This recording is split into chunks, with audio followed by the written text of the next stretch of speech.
Every hero in the Legend of Dragoon is broken. On the surface, they're the legendary warriors destined to save the world. But underneath the shining armor and mystical dragoon spirits, each one is hiding a dark secret, a secret that doesn't just define them, but threatens to tear their entire world apart. From the survivor obsessed with vengeance to the last Gigantos searching for a new tribe, we're about to dissect the tragic backstories that forge these heroes. We think we know these characters, right? The brave knight, the cheerful dancer, the wise old master. But what if that knight's honor was just a prelude to a devastating tragedy? What if the dancer's smile was a shield hiding a legacy of persecution? And what if our main hero's entire reason for fighting was built on a terrible, world-shattering lie?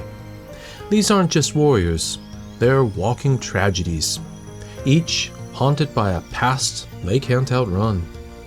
This is the real story of the heroes of the Legend of Dragoon, and the dark secrets that truly define them.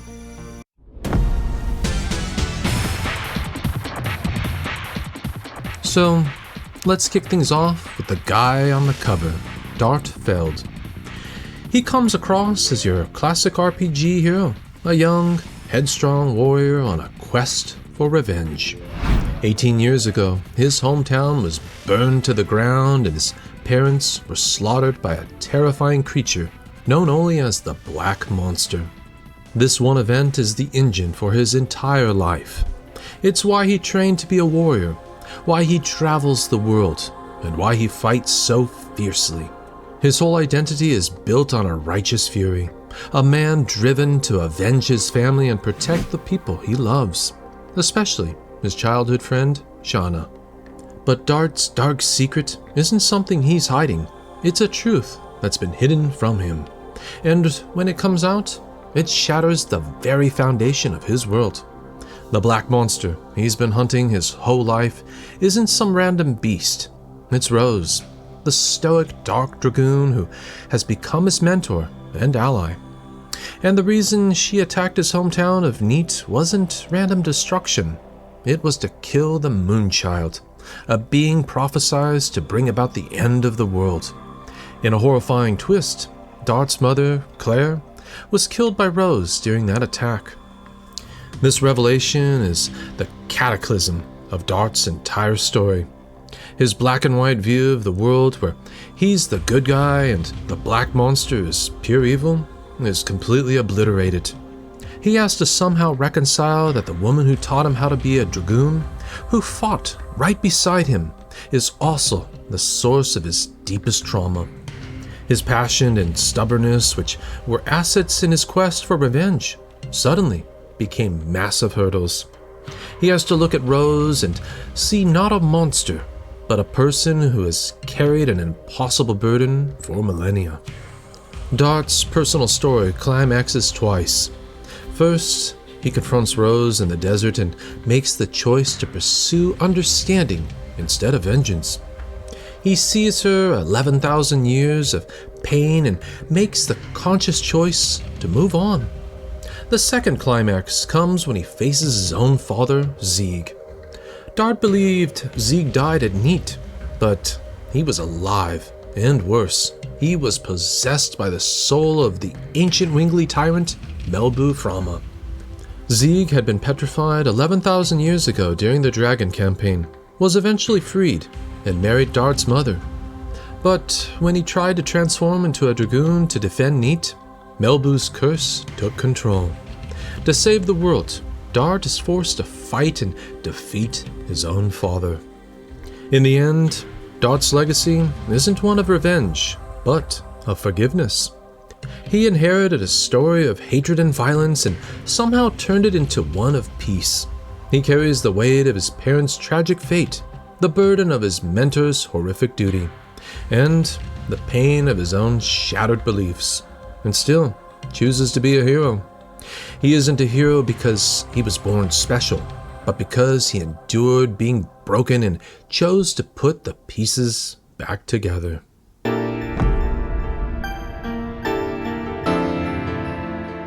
If Dart's secret was a truth hidden from him, Rose's is a truth she has hidden from the entire world for over 11,000 years. When we first meet her, she's a mysterious, impossibly skilled, and kinda cold warrior who shows up out of nowhere to save Dart. Her knowledge of the ancient world is second to none, and she carries an air of profound sadness. Her secret is easily the darkest in the game. She is the Black Monster.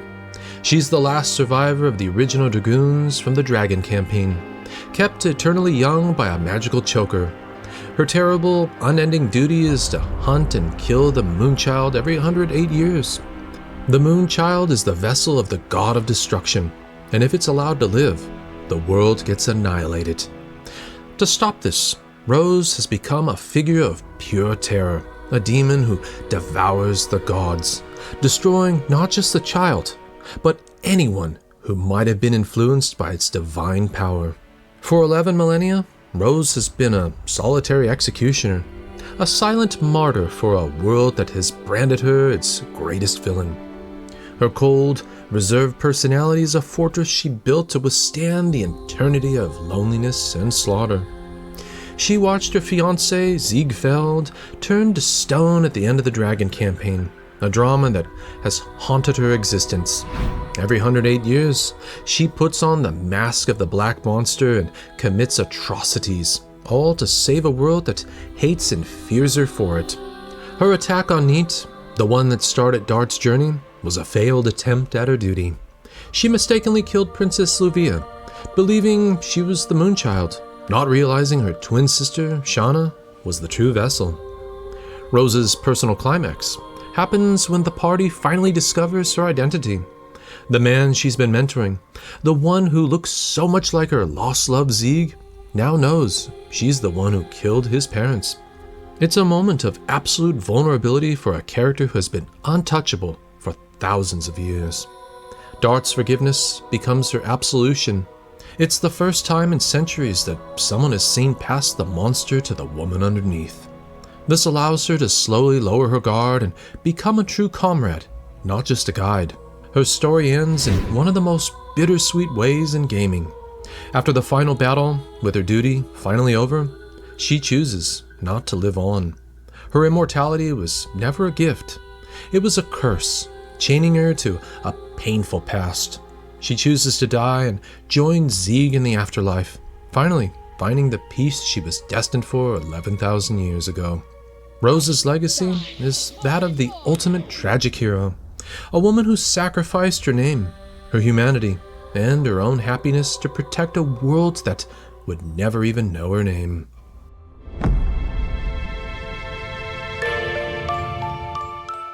Shana starts off as the classic damsel in distress and the hero's childhood sweetheart.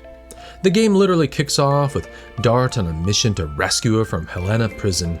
She's gentle, kind-hearted, and for a good chunk of the game, she feels like the party's emotional anchor. She wants to be strong, but she's often the one who needs protecting. But Shana's secret is maybe the most dangerous of all, because she has no idea she's keeping it. She is the 108th and final Moonchild, the mortal vessel for the soul of the god of destruction.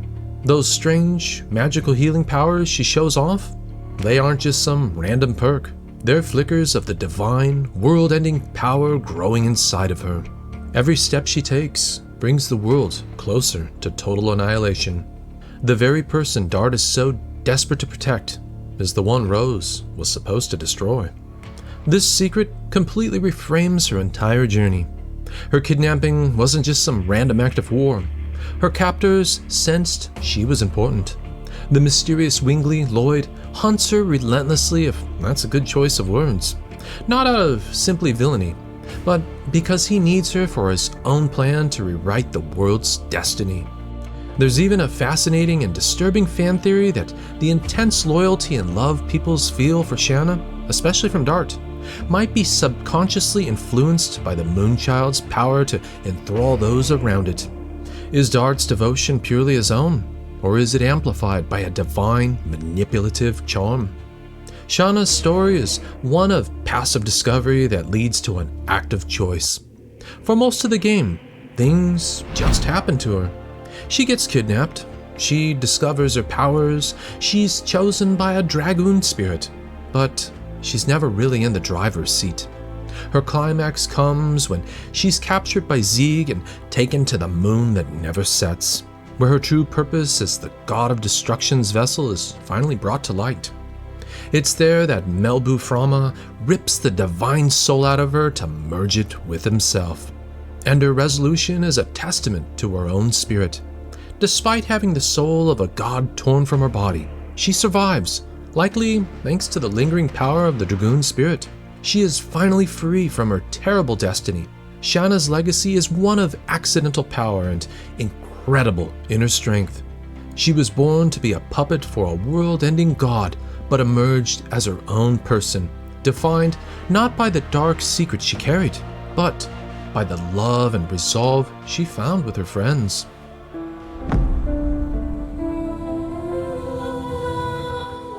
At first glance, Haschel is a classic archetype, the wise, elderly martial arts master.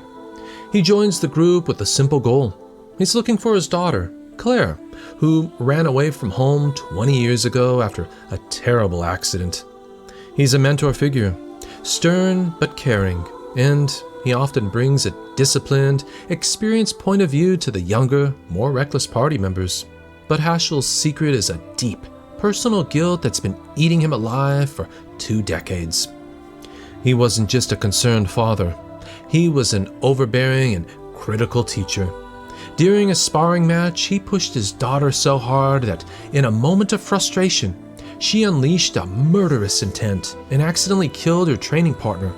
Horrified by what she had done and by her father's harsh judgment, she fled. Haschel has spent 20 years searching for her, not just to bring her home, but to atone for his own failure, believing he's the one who drove her to that breaking point. The secret adds a new layer to all of Haschel's actions. His mentorship of Dard is his way of trying to be the father figure he failed to be for his own child. His obsession with discipline isn't just about martial arts. It's about controlling the very emotions that destroyed his family. And the story gets even darker when the pieces start to click into place. Haschel hears Shana humming a lullaby that Dard taught her. He recognized it as a song his daughter Claire wrote for the child she had hoped to have one day. And in that moment, he realizes the devastating truth. His long-lost daughter is Dart's mother, and Dart's mother was killed in Neat by the Black Monster. Haschel's climax is a quiet, internal one. He learns that the young man he's been mentoring is his own grandson.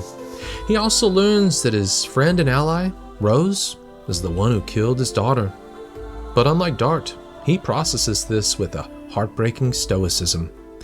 He understands Rose's duty and why she did it, and he makes the painful choice to let it go, seeing it as the final, tragic chapter of a story he himself started 20 years earlier.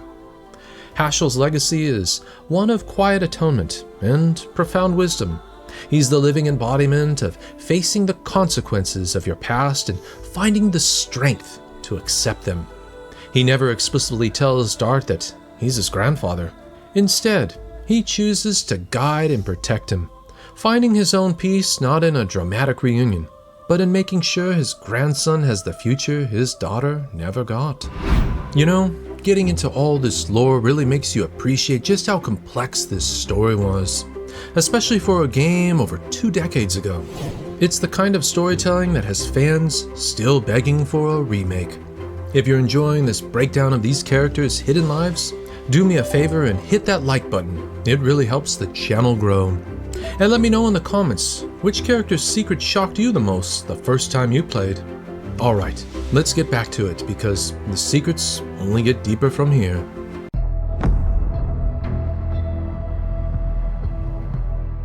When we meet Albert, he's the young, dutiful king of Serdio, a nation embroiled in a bitter civil war. He comes across as formal, a bit stuffy, and almost overwhelmingly intellectual. He's a stark contrast to his childhood friend, the brash and beloved knight Lavids, and when he inherits Lavids' dragoon spirit, it can feel like he's just a replacement. But Albert's secret is the crushing weight of a crown he never expected.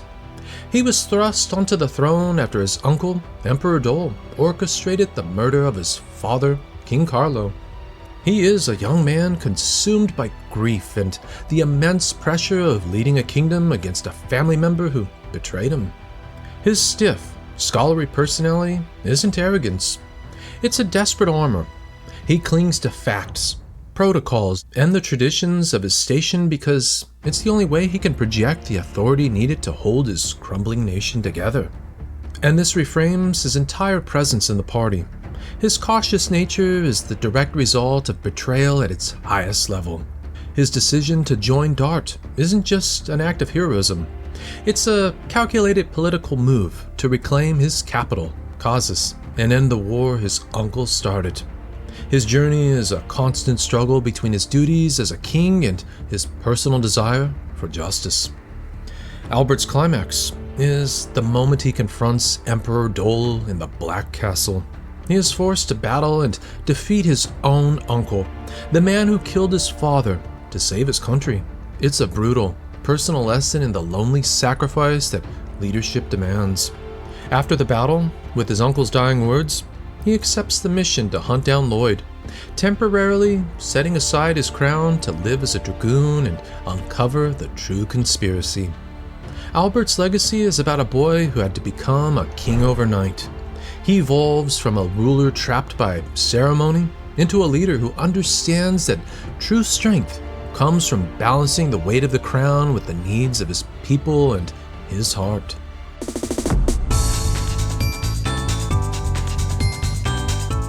Meru bursts onto the scene like a whirlwind of hyperactive energy.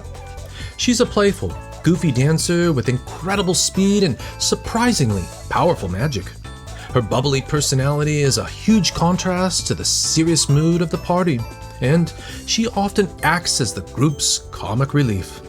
But that bright exterior is a very deliberate mask. It's hiding a secret that puts her in a constant danger. Meru is a Wingly. The Wingleys are the ancient winged race that once enslaved humanity. And even though their empire is long gone, they're still feared and hated. The few that are left live in hidden forests, forbidden from contacting the outside world, a law Meru broke. She isn't just a happy-go-lucky dancer. She's an outcast from an outcast race, living a lie just to survive in a world that would despise her if it knew the truth. Her secret explains so much about her. That relentless optimism is a survival mechanism, a way to deal with the loneliness of being one of a kind among humans. Her desperate need for friendship comes from being shunned by her own people, just for being curious about the human world. When she finally leads the party to the Wingly Forest, she meets with nothing but scorn. Her former fiancé tries to help, but keeps his distance, and she's told to leave. She belongs nowhere. Meru's journey is all about bridging the gap between two worlds and facing the sins of her ancestors. In the ruins of the old Wingly capital, she's forced to witness psychic projections of the atrocities her people committed. A truly traumatic experience for someone so full of life. Her climax comes when she confronts her people's guardian's deity, who embodies the racist and isolationist beliefs of the old Wingly Empire. The Archangel calls humans barbaric, but Meru, having lived with them, defends them. She rejects the idea of Wingly superiority and chooses a future where they can coexist. Meru's legacy is that of a trailblazer. By befriending humans and fighting alongside them, she forces both races to rethink their ancient hatred. Her bravery eventually earns her the respect of her own people, who start to consider a world beyond their forest. She proves that your heritage doesn't have to define your future. Meru's secret may have started as a source of shame and fear, but she turned it into a symbol of unity and hope.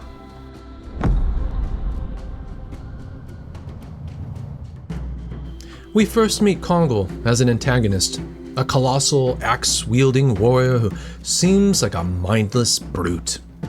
As the strongest soldier in Emperor Dol's army, he's a terrifying obstacle for the party. He's a Giganto, a race known for immense physical power but little intellect.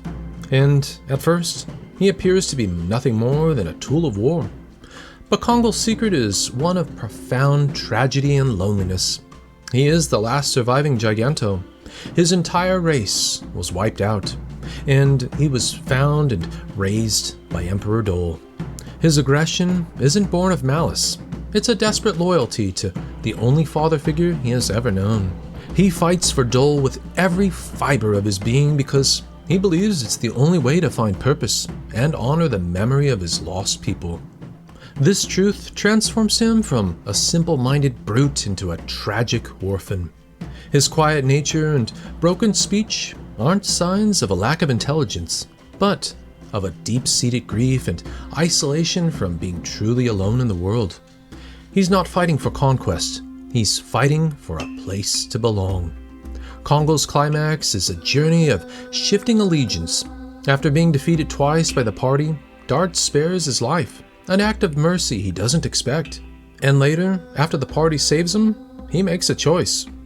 He rejects his past of serving a conqueror and pledges his incredible strength to protect Dart's group, the people who showed him compassion. His reason is simple. He wants to see where their strength leads. Kongol's legacy is one of found family. He begins as an enemy seeking purpose through a misplaced sense of duty and becomes the ultimate guardian for his new friends. He finds that true strength isn't about power, but about having a family to protect. Kongol is a symbol of breaking the cycle of violence and finding a new home in the unlikeliest of places. From a vengeful son who has to forgive his parents' killer, to a king forced to defeat his own family, to an outcast fighting to unite two warring races. Every hero in the Legend of Dragoon is shaped by a dark secret. These aren't simple, one-dimensional heroes. They are complex, flawed, and deeply human characters whose burdens are just as heavy as their legendary armor. Their quests aren't just about killing a final boss. They're about confronting the ghosts of their own pasts. It's this depth, this willingness to explore trauma, guilt, and moral uncertainty that has made The Legend of Dragoon a story that still resonates with so many of us, decades later. It's a masterclass in character-driven storytelling, reminding us that the greatest legends aren't about the dragons we slay, but the inner demons we conquer. It's a story that deserves a modern remake, so a whole new generation can discover these secrets for themselves. So, what do you think? Which character's hidden background story do you find the most compelling? Let me know your thoughts down in the comments section.